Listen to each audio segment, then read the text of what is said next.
Hello दोस्तों, स्वागत है आप सभी का हमारे चैनल हिंदी साहित्य साधना में। आज हम लोग चीफ की दावत कहानी को पढ़ने वाले हैं। कहानी को पढ़ने के साथ साथ हम लोग इसके महत्वपूर्ण बिंदु, पात्र और कथन को भी अंडरलाइन करते हुए चलेंगे और साथ ही साथ मैं आपको बताती चलूँगी किस तरह के प्रश्न इस कहानी से पेपर में पूछे जाते हैं। तो चलिए वीडियो को स्टार्ट करते हैं। चीफ की दावत कहानी का प्रकाशन 1956 ईस्वी में हुआ था। इसके रचनाकार भीष्म साहनी हैं। चीफ की दावत भीष्म साहनी के पहला पाठ कहानी संग्रह में संकलित है। इसका प्रकाशन 1957 ईस्वी में हुआ था। अब हम लोग कहानी को पढ़ना स्टार्ट करते हैं। आज मिस्टर श्यामनाथ के घर चीफ की दावत थी। श्यामनाथ और उनकी धर्मपत्नी को पसीना पोंछने तक की फुर्सत ना थी। पत्नी ड्रेसिंग गाउन पहने, उलझे हुए बालों का जूड़ा बनाए, मुंह पर फैली हुई सुर्खियों और पाउडर को मले और मिस्टर श्यामनाथ सिगरेट पर सिगरेट फूंकते हुए चीज़ों की फेहरिस्त हाथ में थामे एक कमरे से दूसरे कमरे में आ जा रहे थे। इस लाइन में मिस्टर श्यामनाथ की पत्नी के बारे में बताया गया है। आखिर 5 बजते बजते तैयारी मुकम्मल होने लगी। कितने बजते बजते? 5 बजते बजते तैयारी मुकम्मल होने लगी। कुर्सियाँ, मेज, तिपाइयाँ, नैपकिन, फूल सब बरामदे पहुँच गए। ड्रिंक का इंतज़ाम बैठक में कर दिया गया। तो ये प्रश्न आ सकता है कि चीफ की दावत कहानी में ड्रिंक का इंतज़ाम कहाँ किया गया था? तो वो बैठक में किया गया था। अब घर का फालतू सामान अलमारियों के पीछे और पलंगों के नीचे छिपाया जाने लगा। और फालतू सामान को अलमारियों के और पलंगों के नीचे छिपाया जाने लगा था। तभी श्यामनाथ के सामने सहसा एक अड़चन खड़ी हो गई। माँ का क्या होगा? इस बात की ओर ना उनका और ना उनकी कुशल गृहिणी का ध्यान गया था। मिस्टर श्यामनाथ श्रीमती की ओर घूमकर अंग्रेजी में बोले, माँ का क्या होगा? श्रीमती काम करते करते ठहर गई और थोड़ी देर तक सोचने के बाद बोली, इन्हें पिछवाड़े इनकी सहेली के घर भेज दो। रात भर बेशक वहीं रहें, कल आ जाएं। ये कथन पेपर में आ चुका है। श्यामनाथ सिगरेट मुंह में रखे सिकुड़ी हुई आंखों से श्रीमती की चेहरे की ओर देखते हुए पल भर सोचते रहे। फिर सिर हिलाकर बोले, नहीं, मैं नहीं चाहता कि उस बुढ़िया का आना जाना यहाँ फिर शुरू हो। पहले ही बड़ी मुश्किल से बंद किया था। माँ से कहे कि जल्दी ही खाना खा के शाम को अपने कोठरी में चली जाएं। मेहमान कहीं 8 बजे तक आएंगे, इससे पहले ही अपने काम से निपट लें। ये वाला कथन श्यामनाथ का पेपर में आ चुका है। सुझाव ठीक था, दोनों को पसंद आया, मगर फिर श्रीमती सहसा बोल उठी। जो वह सो गई और नींद में खर्राटे लेने लगी तो साथ ही बरामदा है जहाँ लोग खाना खाएंगे। ये कथन भी आ चुका है पेपर में। तो इन्हें कह देंगे कि अंदर से दरवाज़ा बंद कर ले, मैं बाहर से ताला लगा दूंगा, या माँ को कह देता हूँ कि अंदर जाकर सोए नहीं, बैठी रहें। और क्या?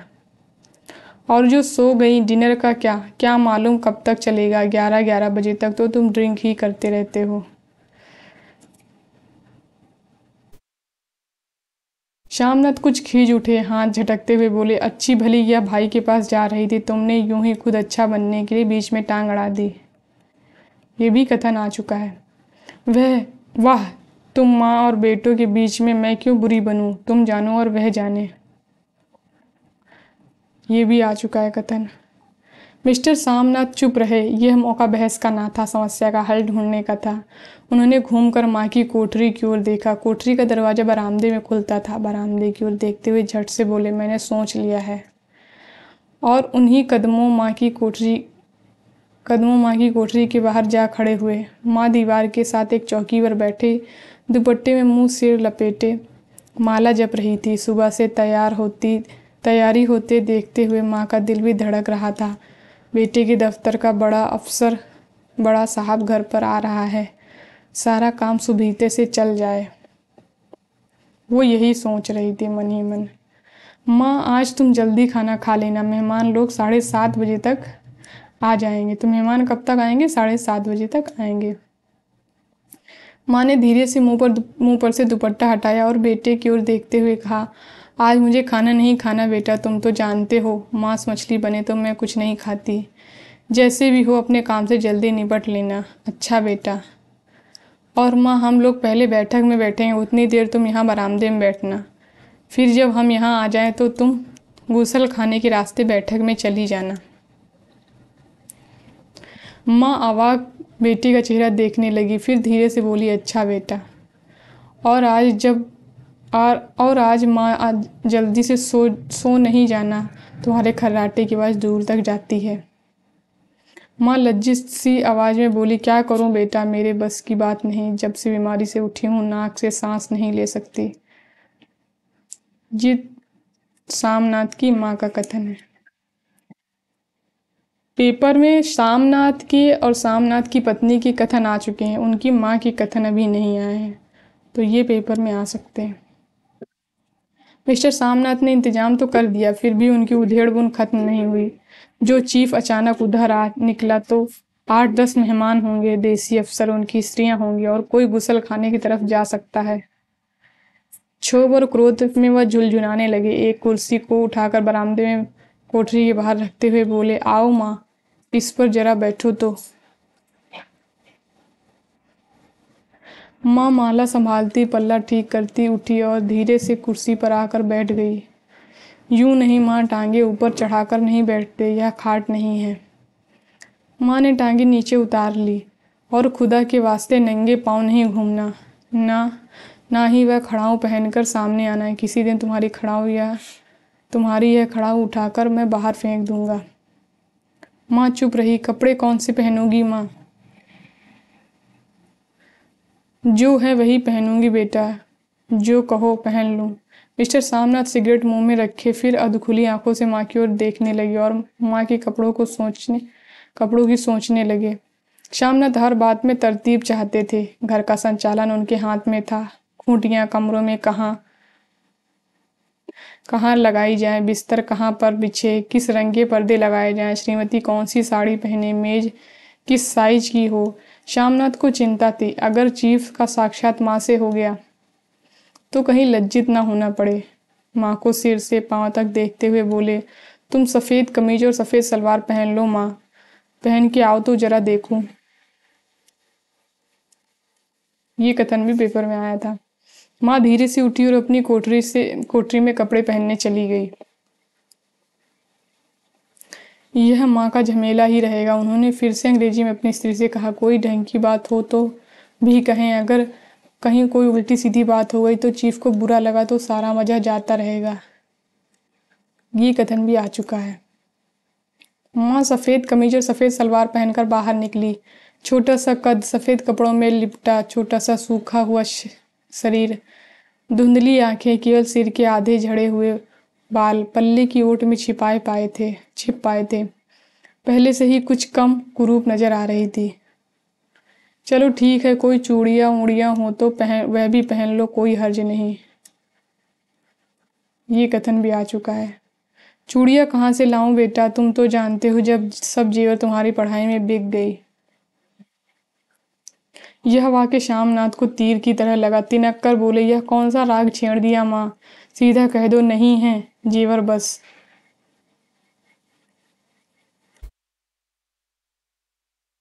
इससे पढ़ाई वढ़ाई का क्या ताल्लुक, जो जेवर बिका तो कुछ बनकर ही आया हूँ, नीरा लड़ूरा तो नहीं लौट आया। जितना दिया था उससे दुगना ले लेना। मेरी जीभ जल जाए बेटा, जो तुमसे जेवर लूंगी मेरे मुंह से यूं ही निकल गया, जो होते तो लाख बार पहनती। 5:30 बज चुके थे। अभी मिस्टर सामनाथ को खुद भी नहा धोकर तैयार होना था। श्रीमती कब की अपने कमरे में जा चुकी थी। श्यामनाथ जाते हुए एक बार फिर माँ को हिदायत करते गए, माँ रोज की तरह एकदम गुमसुम बन के नहीं बैठी रहना। अगर साहब इधर निकले और कोई बात पूछे तो ठीक तरह से बात का जवाब देना। मैं ना पढ़ी न लिखी बेटा, मैं क्या बात करूँगी, तुम कह देना माँ अनपढ़ है, कुछ जानती समझती नहीं, वह नहीं पूछेगा। 7 बजते बजते माँ का दिल धक धक करने लगा। अगर चीफ सामने आ गया और उसने कुछ पूछ लिया तो वह क्या करे, जवाब देगी। अंग्रेज का तो दूर से ही देखकर घबरा उठती है, यह तो अमरीकी है। तो चीफ जो थे वो अमेरिका के थे। ना मालूम क्या पूछे, मैं क्या कहूँगी। माँ का जी चाहा कि चुपचाप पिछवाड़े विधवा सहेली के घर चली जाए, मगर बेटी की हुक्म को कैसे टाल सकती थी। चुपचाप कुर्सी पर टांगे लटकाए वहीं बैठी रही। एक कामयाब पार्टी वह है जिसमें ड्रिंक कामयाबी से चल जाए। ये कथन देखिए पूछा जा सकता है कि ये कथन किस कहानी का है। श्यामनाथ की पार्टी की सफलता सामनाथ की पार्टी की सफलता के शिखर चूमने लगी। वार्तालाप उसी रौ में बह रहा था जिस रौ में गिलास भरे जा रहे थे। कहीं कोई रुकावट ना थी, कोई अड़चन ना थी। साहब को विस्की पसंद आई, मेम साहब को पर्दे पसंद आए, सोफा कवर का डिज़ाइन पसंद आया, कमरे की सजावट पसंद आई। इससे बढ़कर और क्या चाहिए। तो साहब को क्या पसंद आई थी? साहब को विस्की पसंद आई थी और मेम साहब को पर्दे, सोफा कवर का डिज़ाइन और कमरे की सजावट पसंद आई थी। पूछा जा सकता है ये, इससे क्या और इससे बढ़कर और क्या चाहिए। साहब तो ड्रिंक के दूसरे दौर में ही चुटकुले और कहानियाँ कहने लगे थे। दफ्तर में जितना रौब रखते थे यहाँ पर उतने ही दोस्त परवर हो रहे थे। और उनकी स्त्री काला गाउन पहने, गले में सफ़ेद मोतियों का हार, सेंट और पाउडर की महक से ओत प्रोत कमरे में बैठी सभी देसी स्त्रियों की आराधना के केंद्र बनी हुई थी। तो चीफ की जो पत्नी थी उनका वर्णन यहाँ पे किया गया है। बात बात पर हंसती, बात बात पर सिर हिलाती और सामनाथ की स्त्री से तो ऐसे बात कर रही थी जैसे उनकी पुरानी सहेली हो। और इसी रो में पीते पिलाते 10:30 बज गए। वक्त गुजरते पता ही ना चला।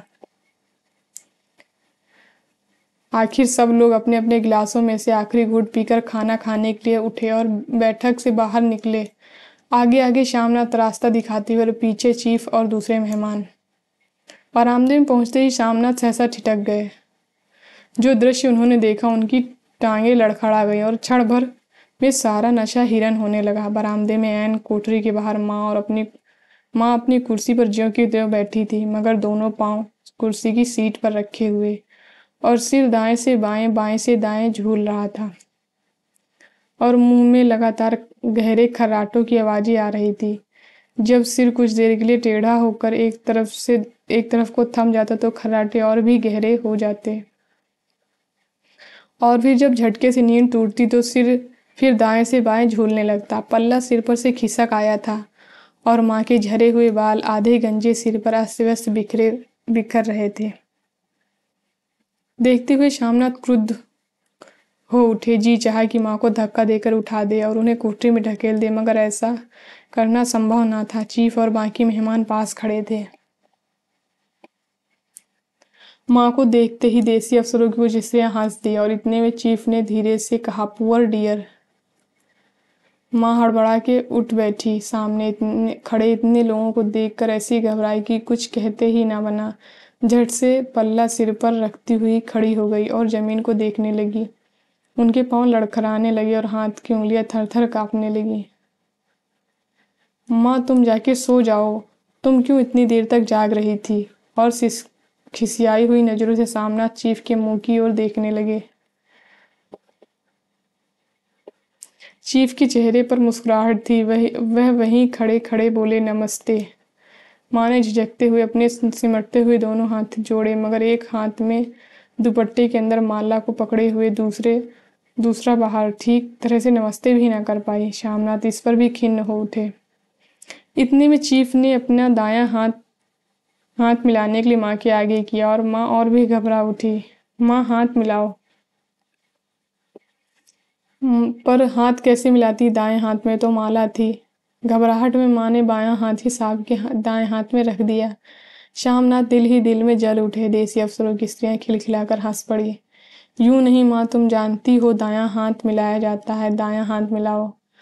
मगर तब तक चीफ माँ का बायां हाथ ही बार बार हिलाकर कह रहे थे, हाउ डू यू डू।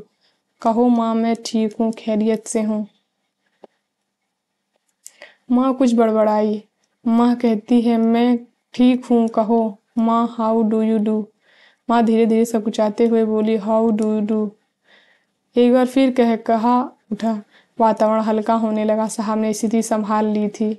लोग हंसने चहकने लगे थे। श्यामनाथ के मन का क्षोभ भी कुछ कुछ कम होने लगा था।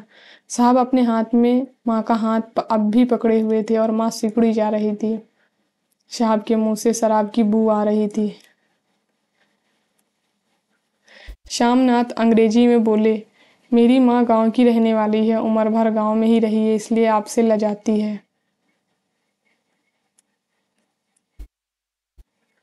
साहब इस पर खुश नजर आए, बोले, सच मुझे गांव के लोग बहुत पसंद है। तब तो तुम्हारी माँ गांव के गीत भी और नाच भी जानती होगी। ये कथन आ चुका है पेपर में। चीफ खुशी से सिर हिलाते हुए माँ को टकटकी बांधे देखने लगे। माँ, साहब कहते हैं कोई गाना सुनाओ, कोई पुराना गीत, तुम्हें तो कितने ही याद होंगे। माँ धीरे से बोली, मैं क्या गाऊंगी बेटा, मैंने कब गाया है। वाह माँ, मेहमान का भी कोई कहा भी कोई टहलता है।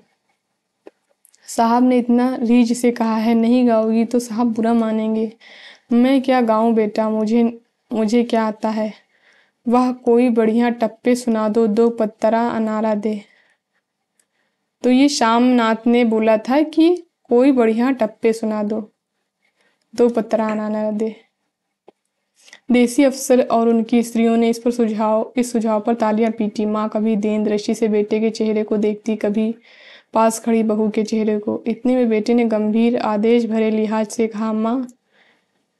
इसके बाद हाँ या ना का सवाल ही ना उठता था। माँ बैठ गई और क्षीण दुर्बल लरजती आवाज में एक पुराना विवाह का गीत गाने लगी। हरियाणी माएँ हरियाणी बहनें, हरिया ते भागी भरिया है। ये गीत गाया था माँ ने, और ये पुराना विवाह का गीत है। ये गीत देखिए पूछा जा सकता है कि ये कैसा गीत है, तो ये विवाह का गीत है। श्यामनाथ ने दूसरा गाना गाने को कहा था। ये यहाँ पे देखिए, कोई बढ़िया टप्पा सुना दो, दो पत्तरा अनारा दे। लेकिन माँ ने दूसरा गाना गाया था।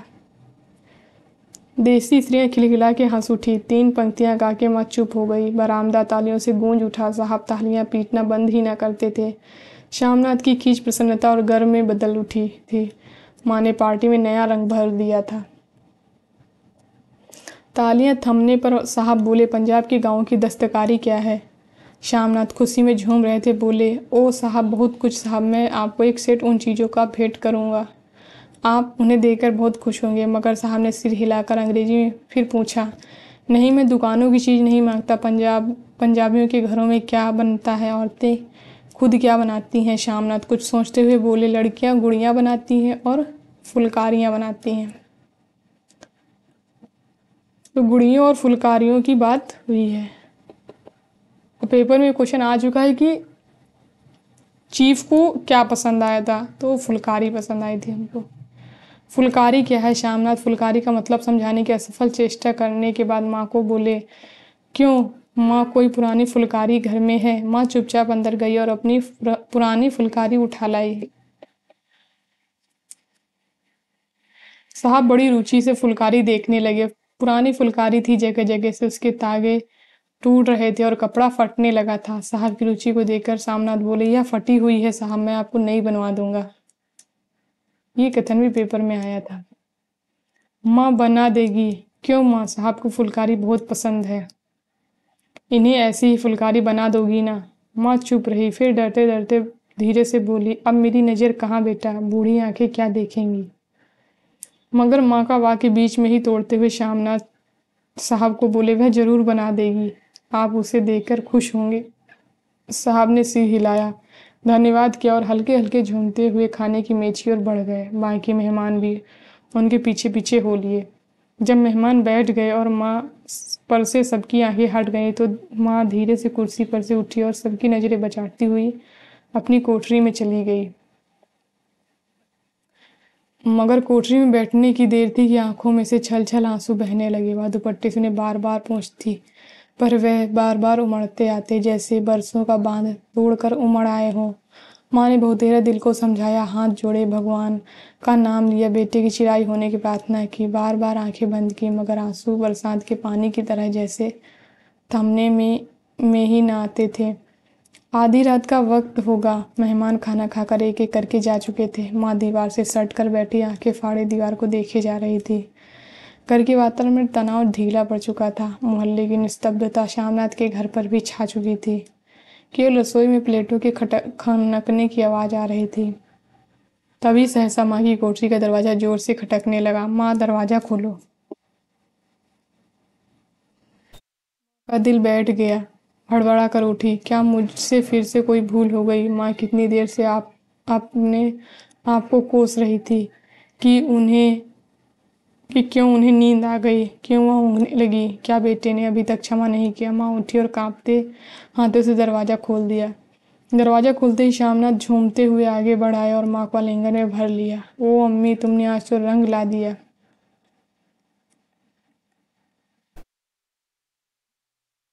अब तुमसे इतना खुश हुआ कि क्या कहूँ। ओ अम्मी, अम्मी। माँ की छोटी सी काया सिमट कर बेटे के आलिंगन में छिप गई। माँ की आंखों में आंसू आ गए। उन्हें पोंछती हुई धीरे से बोली, बेटा तुम मुझे हरिद्वार भेज दो, मैं कब से कह रही हूँ। श्यामनाथ का झूमना सहसा बंद हो गया और उनकी परेशानी फिर तनाव के बल पड़ने लगे। उनकी बाहें माँ के शरीर पर से हट गईं। क्या कहा माँ? यह कौन सा राग छेड़ दिया फिर से तुमने? श्यामनाथ का क्रोध बढ़ने लगा था। बोलते गए, तुम मुझे बदनाम करना चाहती हो ताकि दुनिया कहे कि बेटा माँ को अपने पास नहीं रख सकता। नहीं बेटा, अब तुम अपनी बहू के साथ जैसा मन चाहे रहो। मैं अपना खा पहन लिया, अब यहाँ क्या करूँगी। जो थोड़े दिन की जिंदगानी के बाकी हैं, भगवान का नाम लूँगी। तुम मुझे हरिद्वार भेज दो। तुम चली जाओगी तो फुलकारी कौन बनाएगा? साहब से तुम्हारे सामने ही फुलकारी देने का इकरार किया है।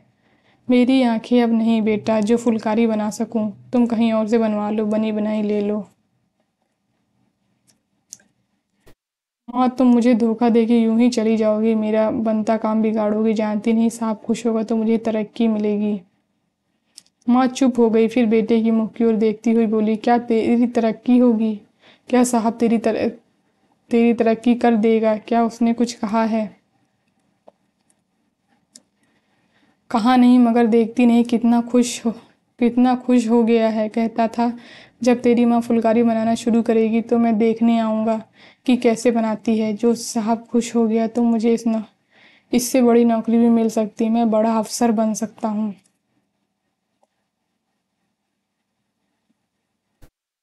माँ के चेहरे का रंग बदलने लगा। धीरे धीरे उनकी झुर्रियों भरा मुंह खिलने लगा। आंखों में हल्की हल्की चमक आने लगी। तो तेरी तरक्की होगी बेटा, तरक्की यूं ही हो जाएगी। साहब को खुश रखूंगा तो कुछ करेगा, वरना उसकी खिदमत करने वाले थोड़े हैं। तो मैं बना दूंगी बेटा, जैसे बन पड़ेगा बना दूंगी। और माँ दिल ही दिल में बेटे के उज्जवल भविष्य की कामना करने लगी। और मिस्टर सामनाथ, अब सो जाओ, माँ कहते हुए तनिक लड़खड़ाते हुए अपने कमरे की ओर घूम गए। यहाँ से सिक्का चीफ की दावत कहानी ख़त्म होती है। कल हम लोग इस कहानी के PYQs और MCQs को सॉल्व करेंगे। आप लोग इस कहानी को हमारे टेलीग्राम चैनल हिंदी साहित्य साधना पर भी जाके पढ़ सकते हैं। धन्यवाद दोस्तों मेरे वीडियो को लास्ट तक देखने के लिए। अगर वीडियो पसंद आए तो लाइक करिए, शेयर करिए एंड हमारे चैनल को सब्सक्राइब करिए।